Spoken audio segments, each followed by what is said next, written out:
Khoa bun వలి issue గురించి ఏం చెప్తారు అసలు? వాస్తవాన్ని మాట్లాడడం కూడా తప్పు అని చెప్తే దానికి ఒక మతం రంగు పులుముతుందని చెప్పి ఆలోచిస్తే ఎవరేం చేయలేరు. ఇప్పుడు ఏదన్నా ఫుడ్ మనం కొన్నప్పుడు దానిపైన ఎక్స్పైరీ డేట్ మ్యానుఫ్యాక్చరింగ్ ఉండాలని చెప్పి మనం భావిస్తాం. మన ఆరోగ్యం మనం ముఖ్యం కదా. అట్లా పోయినప్పుడు ఎవరన్నా కలిసినప్పుడు నువ్వు ఎక్కడ ఏ ఊరో లేకపోతే ఏం చేస్తావు ఎవరన్నా అడుగుతారు. సామాన్యంగా అడిగినప్పుడు ఆడు వల్లి అయితేంది బల్లి అయితేంది ఎవరో ఒకరు చేసినప్పుడు మ్యానుఫ్యాక్చర్ డేట్ లేకుండా అమ్మడం తప్పు. అందులో ఏం వేస్తుండో చెప్పకుండా దానిపైన రాయడం తప్పు.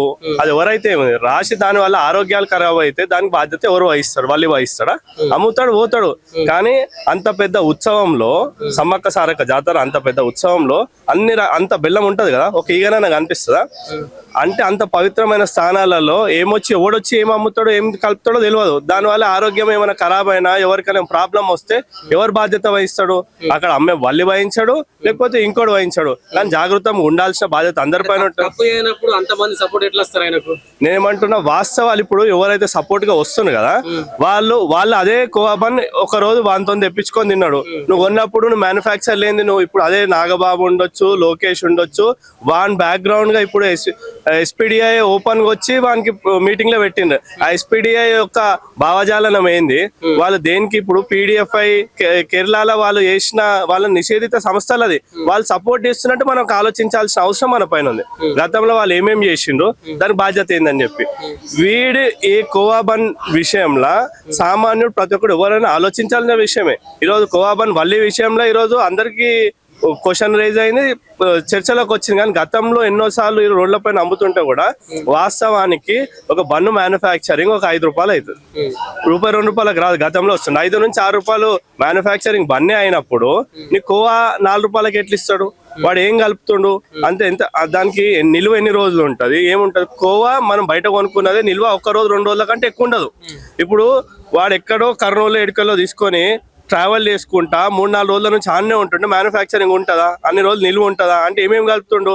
ఇప్పుడు మనము ఏదైనా బయట మార్కెట్ లో మనం కొనుక్కుంటే దాంట్లో ఏం కలుపుతుండో నిల్వ పదార్థాలు లేదని మెన్షన్ చేస్తాడు. మన నిల్వ ఉండే పదార్థాలు ఏంది, ఏం కలిపిండు, దాని వల్ల మంచా చెడా గ్రహించాల్సినప్పుడు ప్రశ్నించాల్సింది 100%. ఎవరున్నా మాట్లాడాల్సిన అవసరం ఎంతకైనా ఉంది.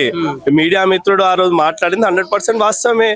అప్పుడు ప్రశ్నించేటప్పుడు వాళ్ళు వచ్చిండు, ఇంకోటి వస్తే కూడా అదే రకంగా ఉంటుండే. అంతకు ముందు ఆ రోజు వీడియో కట్ చేసి కేవలం ఆ విషయం మాత్రమే చూస్తున్నాడు. కానీ ఖరాబ్ అయిన బన్నులు, బూజు పట్టిన కోవాలు పట్టుబడి దాన్ని తీసుకున్న వీడియో ఎందుకు చూపిస్తలేరు మరి మిగతా వీడియోలు?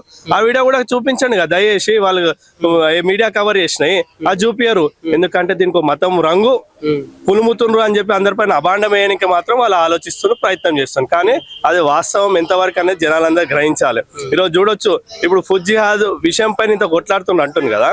ఈరోజు రెసిన్ అనే పదార్థం తయారు చేసి మనుషులని ఏం చేయాలని చెప్పి ఆలోచిస్తున్నారు. ఎవరు ఆలోచిస్తున్నారు అంటే వాళ్ళ ఆలోచన ఎట్లుందనేది మనం చూసినాం. అసోంటప్పుడు వీళ్ళపైన అనుమానం పడడం తప్పు కాదు కదా. నాసిరకమైన పదార్థం ఎవరు అమ్మినా సరే దానిపైన అందరు అట్లుంటారని కాదు, కానీ అందట్లో భావజాలం పెంచడానికి వీళ్ళు ప్రయత్నం చేస్తున్నారు కదా. వీళ్ళు పంచే ప్రయత్నం చేయకపోతే ఇన్ని రకాలుగా ఇప్పుడు బాంబ్ బ్లాస్ట్ అయినా వాళ్ళే పట్టుబడుతున్నారు. మెడికల్ చదువుకున్నోడంతే ఏ తయారు చేసినా కూడా అంతే ఉన్నప్పుడు ఏ రకంగా ఎట్లుంటది? ఆరోగ్యాలు ఖరాబ్ అయితే బాధ్యత ఎవరు వహిస్తారు? వాళ్ళు వహించరు. కాబట్టి మనం జాగ్రత్తగా ఉండాలి. కాబట్టి జాగ్రత్త పరిచే విధంగా ఆలోచన జనాల మధ్యలో రావాలని చెప్పి ప్రయత్నం చేసిండు. దాంట్లో నేను ఎటువంటి తప్పు ఏదైతే మీడియా వ్యక్తి దానికి సాహసం చేసిండో వాస్తవాన్ని తీసుకొచ్చే ప్రయత్నం చేసిండు, నేను అప్రిషియేట్ చేస్తా. క్వశ్చన్ చేయడంలో ఆయన 100% ఆయన డ్యూటీని ఆయన కర్తవ్యాన్ని నిర్వహించండి. చిన్నగా అయినా పెద్దగా అయినా ఎవరైనా ఈరోజు వాళ్ళు మతం పేరు పైన మన మీద పులుముతలే. ఈరోజు ఇప్పుడు నాన్ వెజ్ హలాల్ అని చెప్పి పులుముతారు. పెద్ద పెద్ద హోటళ్లలో పోయినా హలాల్ ఉంటది. గోధుమ పిండికి హలాల్ ఎక్కడదండి? సబ్బుల హలాల్ ఎక్కడిది? నువ్వు ఆశీర్వాద ఆటలు ఇంకా రకరకాల ఆటలు వెనకాల హలాల్ సర్టిఫికేట్ లేదా ప్రోడక్ట్స్ కూడా అమ్ముతలేరు. అంటే హలాల్ పేరు పైన డబ్బులు రుసుములు వసూలు చేస్తుంది ఆ జాతి. కావాలంటే మీరు ఒకసారి ఎంక్వైరీ చేయండి ఈ విషయం పైన. నువ్వు ఈరోజు ఏదైనా షాపింగ్ మాల్ పోయినా ఏదైనా ప్రోడక్ట్లు చూసినా పెద్ద పెద్ద ప్రోడక్ట్స్ కూడా హలాల్ సర్టిఫికేషన్ లేదు. నిన్నగాక మొన్న న్యూస్ వచ్చింది కదా, హెరిటేజ్ ఉత్పత్తుల పైన హలాల్ సర్టిఫికేషన్ అని చెప్పి. ఎక్కడ దానికి హలాల్ ఉంటుందా? హలాల్ అంటే ఏంది? వాళ్ళ దేవుణ్ణి స్మరించుకుంటూ కోసే ఒక ప్రక్రియ. పిండికి తిండికి అన్నిటికీ హలాల్ ప్రక్రియ పూసుకుంటా పోతే అర్థం చేసుకోండి. ఇప్పుడు వాళ్ళు పూసినప్పుడు తప్పు లేదు కానీ ప్రశ్నిస్తే తప్పు వచ్చిందా? వాళ్ళు పూసినప్పుడు తప్పు లేదు. వాళ్ళు మాకు బలవంతంగా హోటళ్ళకు పోయినా హలాలే అమ్ముతారు. వాళ్ళు లేకపోతే వస్తువులు కూడా హలాలే బొలుముతారు. ప్రశ్నిస్తే తప్పెక్కడిది? 100% ప్రశ్నిస్తాము. ఎందుకంటే రెసిన్ పదార్థం ఎప్పుడైతే దొరికిందో వాళ్ళ ఆలోచనలు ఎట్లున్నో తెలిసినాయి. అనుమానం ఉంటది, భయం ఉంటది. హిందూ దేవాలయం దగ్గర అన్య మతస్థులకు వచ్చి అమ్మే అవసరం ఏముంది? పేదోడైనా సరే ఎవరన్నా అదే హిందూ పోయి ఇంకో దగ్గర ఇప్పుడు మస్జిద్ల దగ్గర పోయి అమ్మే ధైర్యం చేస్తారా? వాళ్ళు సహకరించే ప్రయత్నం చేస్తారా? మీరు కూడా ఇన్ని సంవత్సరాలుగా తిరుగుతుంటారు కదా, ఏ మస్జిద్ దగ్గర ఎవరైనా అమ్ముకుంటుంటే వాళ్ళు సహకరిస్తారా? కనీసం వాళ్ళ దగ్గర కొంటారా? కానీ హిందూ దేవాలయాల పండుగలు ఏమైనా పూలు అమ్మేదాలే, పండ్లు అమ్మేదాలే, ఏ వస్తువులైనా అమ్మేది వాళ్ళే. వ్యాపారాలు చేసుకుంటారు, డబ్బులు సంపాదిస్తారు. మళ్ళీ తిరిగి ఆ డబ్బులు హిందువుల పైన అత్యాచారాలు చేయడానికి, గుళ్ళు ఇరగొట్టడానికి, అమ్మాయిలను కన్వర్ట్ చేయడానికి, రకరకాల జిహాదుల పేరు పైన. ఈరోజు జిహాద్ అనే పేరు ఎంతగానో ఎందుకు వస్తుంది? వాళ్ళు చేసే పని, వాళ్ళ నేర్పించే గ్రంథాల ద్వారా, వాళ్ళు ఆచరించే విధానం బట్టి అట్లా అన్ని మనకు వస్తున్నాయి కాబట్టి ఆ రకమైన పదాలు వస్తున్నాయి. ఆ అనుమానాలు, ఆలోచనలు వాళ్ళ దగ్గర ఉన్నాయి కాబట్టి మాకు అనుమానాలు వ్యక్తం అవుతున్నాయి. ఇంతమందికి చెప్పారు కదా హలాల్ గురించి, అది ఒక సైంటిఫిక్ రీజన్ గా కూడా మాట్లాడుతున్నారు కదా వాళ్ళు. సైంటిఫికల్ రీజన్ అయితే సైంటిఫికల్ రీజన్ ఇప్పుడు వాళ్ళకు సైంటిఫికల్ గా మేము ఒప్పుకోవాలి కదా. మాకు సైంటిఫికల్ గా మేము వాడాలన్నా తినొద్దాం, మా ఇష్టం ఉంటుంది. మా పైన పురిమే అవసరం ఏముందండి? ఈరోజు ప్రోడక్ట్స్ పైన కంపెనీలు కూడా మా పైన బలవంతంగా రుద్దుతుంది. అలా లేదు, మాకు అవసరం లేదు. మాకు సైంటిఫికల్ గా మాకు ఇప్పుడు జట్కానో ఏదో మాకు సైంటిఫికల్ గా మాకు విశ్వాసాలు ఉంటాయి. మాకు నచ్చిన పద్ధతిలో మేము తింటాం. ఈరోజు మనం హోటల్ పోతాం, 10 రకాల మెన్యూ ఉంటది.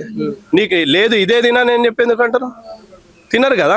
ఇప్పుడు ఒక కూర వస్తుంది, ఇంకోటి ఇంకొని వస్తుంది. నువ్వు అన్ని రకంగా మాకు నచ్చే పద్ధతిలో మేము కోసుకుంటాం, మేము తింటాం. లేదు మేము హలాలే చేసుకొని మేము అందరం దేశం మొత్తం అదే అమ్ముతా ఉంటే నడవదు. మాకు నచ్చినట్టు ప్రభుత్వాలు ఉండొచ్చు, వాళ్ళకి సహకరిస్తుండ్రు కాబట్టి వాళ్ళు ఈ రకంగా చేస్తుండ్రు. రాష్ట్ర ప్రభుత్వం ఏ రకంగా చేస్తుందో వాళ్ళ నెత్తినెక్కించి కూర్చొని స్వయాన ముఖ్యమంత్రి ఆయన పేరు మార్చుకొని నన్ను రేవంత్ ఉద్దీన్ అన్న కూడా పర్వాలేదని చెప్పి ఆయన మాట్లాడుతుండు. ఆయన ఆలోచన ఎట్లుందో ఈరోజు చూడొచ్చు. ఆయన ఆలోచన వల్లనే ఈరోజు వాళ్ళకు ఇష్టానుసారంగా ఈరోజు కాంగ్రెస్ ప్రభుత్వం వచ్చిన తర్వాత దేవాలయాలకు రక్షణ లేదు, జనాలకు రక్షణ లేదు, మహిళలకు రక్షణ లేదు. అనేక రకాలుగా దాడులు జరుగుతుంటే కూడా పట్టించుకుంటలేడు. జనాలపైన చిత్తశుద్ధి లేదు, జనాలకు రక్షణ కల్పించాలనే ఆలోచన లేదు. నిన్నగాక మొన్న అక్కడెక్కడో వికారాబాద్ మీటింగ్ పెడితే ఏమని మాట్లాడతాడు? గాంధీ కుటుంబానికంటే 1000 కోట్లు ఇస్తాడంట. 5,000 కోట్లతోనే గాంధీ సరోవర్ నిర్మిస్తున్నారు. 5,000 సరోవర్ అది కట్టుడు కాదు, గాంధీ కుటుంబానికి ఏమైనా అవసరం ఉంటే వాళ్ళు 1000 కోట్లు ఇస్తారంట. కానీ నిరుద్యోగ విద్యార్థులకు ఇస్తా అన్న హామీలు పోయినాయి, మహిళలకు ఇస్తా అన్న హామీలు పోయినాయి. ఒక ఆడపిల్లలకు పెళ్లిళ్ళు అయితే కట్నం 51,000 ఇస్తా అన్నారు, 1,00,000 ఇస్తా అన్నారు. బంగారం అన్నది ఎక్కడ పోయింది? ఉపాధులు ఇస్తా అన్నారు, మహిళలకు స్కూటీలు ఇస్తా అన్నారు, ఇప్పుడు నిరుద్యోగులకు వృత్తి ఇస్తా అన్నారు, ఉద్యోగ అవకాశాలు ఇస్తానన్నారు, రైతు భరోసా ఇస్తానన్నారు, రైతు రుణమాఫీ చేస్తాను. ఇన్ని మాటలు మాట్లాడింది కదా. ఇప్పుడు అవన్నీ జనాలు అడిగితే మాకు అప్పు పుడతలేదు, మేము పోతే చెప్పులు ఎత్తుకపోతున్నాను అని చెప్పి చూస్తుంది కదా. మళ్ళీ ఇప్పుడు 1000 కోట్లు గాంధీ కుటుంబానికి మీరు సమకూర్చే సత్తా మీ దగ్గర ఉందని మాట్లాడుతుంది కదా. మళ్ళీ జనాల అవసరాల కోసం సమకూర్చే సత్తా మీకు ఎందుకు లేదు? మీకు ధైర్యం ఎందుకు లేదు? మీకు అన్నమ్మకమతోనే కదా ప్రజలు మీకు ఓట్లేసి గెలిపించిండ్రు. అంటే వాళ్ళకు ఒక వర్గానికి చేయడానికి మాత్రం వాళ్ళకి ఇష్టానుసారంగా వాగ్దానాలు చేస్తారు, అమలు చేస్తారు. నిన్నగాక మనం చూడొచ్చు, జూబ్లీహిల్స్ గెలవడానికే కోట్ల రూపాయలు ఖర్చు పెట్టిండ్రు. వాళ్ళ కోసము కాంగ్రెస్ అంటే ముస్లిం అంటే కాంగ్రెస్ అనే మాటలు మాట్లాడి హిందువులకు వ్యతిరేకంగా వాళ్ళు మాట్లాడినరు. కానీ ఏ రకంగా జనాలన్నీ ఇవన్నీ విషయాలు గమనిస్తుంది. రానున్న రోజుల్లో ఈరోజు గోవా బన్ పేరు మీద చేస్తున్న మాటలు ఉండొచ్చు, ఇవన్నిటికీ తెరరేపే ఈ బ్యాక్గ్రౌండ్ పనులే. ఈరోజు ప్రభుత్వం మాట్లాడుతున్న మాటలు అన్నిటికీ వీళ్ళకి ప్రోత్సాహం దొరుకుతుంది కాబట్టి ఈ విషయాలని పైకి తీసుకొచ్చి ఈ రకంగా చేస్తుంది. కానీ జనాలు, హిందువులు ప్రతి ఒక్కరు జాగృతం అవ్వాల్సిన బాధ్యత ఎంతకైంది, వాస్తవాలు అవాస్తవాలు గ్రహించాల్సిన బాధ్యత ఎంతకైనా ఉంది. ఈరోజు వాస్తవాలు అంటే ఇంత జరుగుతున్నా కూడా ఎందుకు అవేర్నెస్ రావట్లేదు అంటారు? ఈరోజు జనాలలో అవేర్నెస్ వస్తుంటేనే రావద్దని చెప్పి ఈ సోకాల్ సెక్యులర్ భావజాలంతో ఈరోజు వల్లి సామాన్య పేద కుటుంబం నుంచి వచ్చిండు అనుకుందాం.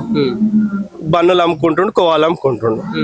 వల్లి అనే కాదు, ఆ జాగాలో ఎవరుండి అమ్ముకున్నా కూడా మ్యానుఫ్యాక్చరింగ్ డేట్ ఉందా లేదా, అందుట్లో ఏం కలుపుతుండో లేదో సామాన్యంగా సగటు మనిషి కొనుక్కున్నప్పుడు ప్రశ్నించడం తప్ప. తప్పని నేను మిమ్మల్ని అడుగుతున్నా. తప్పు కాదు కదా. ఏం తింటున్నామో తెలియనప్పుడు వాడు కోవా పేరు పైన ఏం అమ్ముతున్నామో తెలియనప్పుడు 100% అడుగుతాడు. అది వల్లి వచ్చింది, వల్లి పైన అనుమానం ఎందుకు పెరుగుతుంది అంటే వల్లి అమ్మే క్రమంలో ఆ స్థలంలో వాళ్ళకి అవసరం లేదు. ఒక హిందూ పండుగ వాతావరణంలో వాళ్ళకి అక్కడికి వచ్చి అమ్మాల్సిన అవసరం ఏముంది? అది కూడా ఒక వారం 10 రోజులు నిల్వ ఉండాల్సిన, అంటే బ్రెడ్ మనం మ్యానుఫ్యాక్చర్ బయట కొంటాం, 2 రోజులు 3 రోజుల కంటే ఎక్కువ ఉంటుందా? బూజు పట్టదా? ఏదైనా కోవా చేసుకుంటాం మనం, నాణ్యమైన కోవా అంటే 2 రోజుల కంటే ఎక్కువ ఉండదు. బూజు పట్టే వస్తున్నారు అమ్ముతున్నారు అని చెప్పి అనుమానం వ్యక్తమయ్యే ఆయనకు కనిపించింది కాబట్టి అడిగిన, దాంట్లో తప్పేముంది? ఇట్లా అనేక విషయాలు మనం చూస్తుంటే ఈరోజు కోవా బన్ ముసుగులో ఉండొచ్చు, ఇక రకరకాలుగా వచ్చి హిందువుల విషయాలపైన దాడులు చేసి పూసే రంగు వేస్తుండ్రు. వీళ్ళు ముస్లింలకు వ్యతిరేకము, అది వ్యతిరేకము, కానీ హిందువులకు వ్యతిరేకం ఏ రోజు ఎవరు వ్యతిరేకంగా వాళ్ళు చేస్తుండ్రు. ముస్లింలకు వ్యతిరేకంగా ఎవరు ఏం చేయలేదు. హిందువులకు ముస్లింలకు వ్యతిరేకంగా చేయాలంటే వాళ్ళు ఈరోజు ఈ దేశంలో ఉండే పరిస్థితి లేకపోతుండే కదా. ఈరోజు మాకు ఈ దేశం వద్దు, మాకు వేరే దేశం కావాలని వెళ్ళిపోయిన వాళ్ళు చాలా మంది ఉన్నారు. ఇంకా ఇక్కడనే ఉండి ఈరోజు ఓల్డ్ సిటీ ప్రాంతానికి రండి, ఇక్కడ పుట్టి పెరిగిన వాళ్ళు బస్తీలే ఖాళీ అయిపోయి ఎక్కడ పోయి బతకాల్సిన పరిస్థితి వచ్చింది. ఇప్పుడు నిన్న కాక మొన్న చూసినాము, చంద్రాన్ గుట్టలో ద్విముఖి ఆంజనేయ స్వామి విగ్రహం ధ్వంసం చేసిండు. దాని ధ్వంసం ఎందుకైంది? ఒకప్పుడు మొత్తం ఆడ దేవాలయం ఉందంటే ఇల్లు ఉన్నట్టే కదా హిందువుల ఇల్లు. ఇప్పుడు ఒక హిందూ ఇల్లు లేదు. ఎందుకు లేదంటే దానికి సమాధానం మనం ఆలోచిస్తే దొరుకుతుంది. కొట్లాడి ఆ ఎలగొట్ట ఏదో రకంగా ఆడికెళ్ళి పంపించిండు. ఈరోజు దేవాలయం పై దాడి చేసిండు. ఓల్డ్ సిటీలో పోయి చూడండి, ఒకప్పుడు కుమ్మరవాడీలు ఉంటుండే, అంటే మొత్తం కుమ్మరోళ్ళు ఉండే బస్తీ. ఇది ఒక్క ఇల్లు లేదు. కోమటివాడీలు ఉంటుండే, కోమటోళ్ళు ఉంటుండే, ఒక బస్తీ లేదు. బామన్వాడీలు ఉంటుండే, ఒక్క బస్తీ లేదు. ఆ బస్తీలలో ఇల్లులే లేవు. దేవాలయాలు కాపాడుకుంటూ 1-2 ఇల్లులు కాపాడుకుంటుండ్రు. అంటే ఆ పరిస్థితికి ఎవరు తీసుకొస్తున్నారు? వాళ్ళ ఆలోచన లేని వాళ్ళు ఎలగొట్టే ప్రయత్నం ఎవరు చేస్తున్నారు? ఈరోజు టెర్రరిస్టులు ఎక్కడ దొరికినా కూడా హైదరాబాద్ లో ఎందుకు దొరుకుతుండ్రు? దానికి కారణం ఎవరు? వాళ్ళకి నేను ఉండేది మలక్పేటలో 2009 నుంచి ఎంఐఎం పాలనలోకి వచ్చింది. 2009లో 2008-10 మధ్యలో వికారుద్దీన్ అనేటోడు మక్కా మస్జిద్ బాంబ్ బ్లాస్ట్ కి వ్యతిరేకంగా ఏ పోలీస్ ఆఫీసర్ కనిపినా కాల్చి చంపిండు. పోలీసులు పట్టుకుండ్రు, అరెస్ట్ చేసిండు, ఇన్వెస్టిగేషన్ చేస్తుండో ఆ క్రమేణా చనిపోయిండు. ఆ టెర్రరిస్ట్ యాక్టివిటీస్ చేసేటోడు మలక్పేటలో ఉన్న వానికి ఉండడానికి నివాసం ఎవరు ఇచ్చిండు? వాడు చచ్చిపోతే ఎమ్మెల్యేకి ఏం అవసరం పోనీకే? నిన్నగాక మొన్న 2022లో బాంబ్ బ్లాస్ట్ చేయనీకే సైదాబాద్ ప్రాంతంలో బాంబ్ బ్లాస్ట్ చేయనీకే దసరా వేడుకలు ఘనంగా జరుగుతాయి. బాంబ్ బ్లాస్ట్ కి ప్లాన్ చేసినప్పుడు 3 దొరికిండ్రు. అందులో 2 ఒకడు సైదాబాద్, ఒకడు మలక్పేటోడు.